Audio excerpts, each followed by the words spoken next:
প্ৰাণ হেৰুৱাইছে মই আহি উপস্থিত হৈছোহি ধেমাজি জামুকনি গাঁও আৰু জামুকনি গাঁও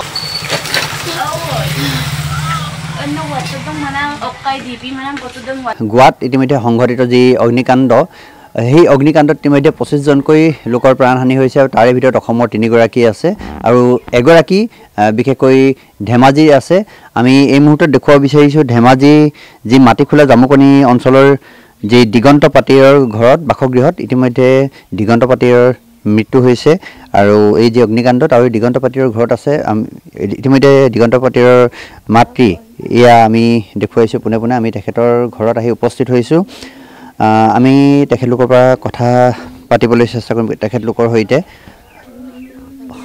আপুনি কেতিয়া খবৰটো পালে কালি গুদৰি 4টা বজাত পালে গো 4টা বজাত দিগন্ত পাটিৰ কেতিয়া ইয়াৰ পৰা কামত ওলাই গৈছিলে গুদৰি 3টা বজাৰ পৰা ওলাই যায় ইয়াত আপোনাৰ ঘৰৰ পৰা কেতিয়া ওলাই গৈছিলে গোৱালৈ এই বছৰ মান কেইটাৰ গৈছিলে জানো এইটো পাহৰিলে গো মই 3 বছৰ হৈছে আৰু তাত কাম কৰি আছিল কাম কৰি আছে গো কাম কৰিবলৈ গৈছিল কাম কৰিবলৈ গো তাৰ পিছত অদে কা খবৰটো লৈ থাকে কালি মই দিনত ফোন কৰা নাই মই তাৰ পিছত আকৌ আমাৰ বুঢ়ীজনী এজনী আছে তাৰ বাৰপৰা ছোৱালীজনী ই আকৌ 3টা বজাত ফোন কৰিছিলে গো তেতিয়া ৰিং হৈছিলে গো 4টা আকৌ দিনত 8টা বজাত ফোন কৰিছিলে গো ই ৰিচিভ কৰিছে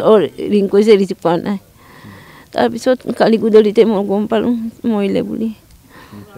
তাৰপিছত কি হ'ল কি নহ'ল মই ক'বই নোৱাৰা হৈছোঁ এতিয়া আপোনালোকক মৃতদেহ আনিবলৈ আপোনালোকে কেনেকৈ যোজা কৰিছে ব্যৱস্থা ল'ৰাটো তাৰ আছে গো নুমলীয়াটো তাত আছে প্লেনৰ পৰা এতিয়া 8টা বজাত তাত পাবগৈ তাত পাই পিনি মেডিকেলত সোমাই পিনি বিচাৰি থাকিবগৈ বিচাৰি পিনি পালে মানে আনিবগৈ ব্যৱস্থা কৰিবগৈ কি কৰিব কি নকৰিব সেইটো ক'বই নোৱাৰা হৈছোঁ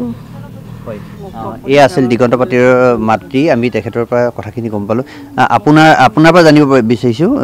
কেতিয়া গৈছিলে দিগন্ত পাটি কিমান বছৰ হ'ল কথাখিনি ক'ব এতিয়া এবছৰ হ'ল বুলি কৈছে আপুনি দিগন্ত পাটিৰ পেহী হয় আপুনি লাষ্ট তাক কেতিয়া পাইছিলে দেখা পাইছিলে কিমান দিনৰ আগত আহিছিলে ঘৰলৈ এবছৰ আগত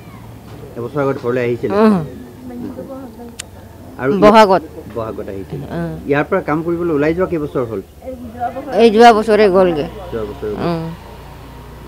পাব নেকি মানে কি হৈছে কওকচোন তাৰ পৰা আপোনালোকক কি বুলি জনাইছে য'ত তেওঁ কাম কৰিছিল তাৰ পৰা কি জনাইছে নাই ইয়াৰ পৰা আহিব কৈছে ইহঁতে এতিয়া ক'ব নোৱাৰে বোলে ইহঁতে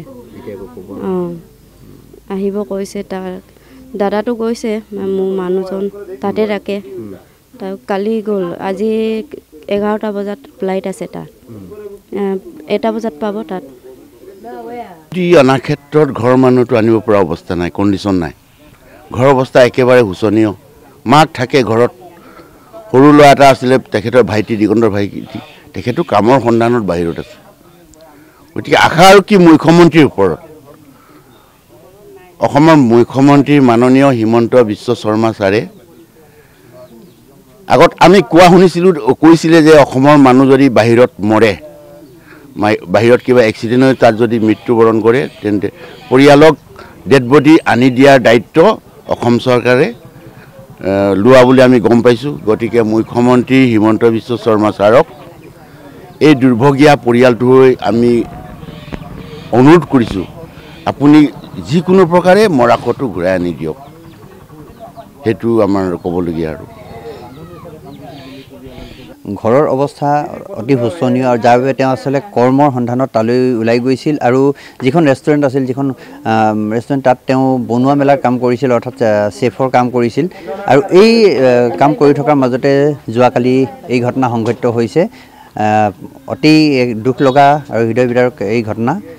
আৰু এয়া আমি পোনে পোনে দেখুৱালোঁ দিগন্ত পাটিৰৰ ঘৰৰ পৰা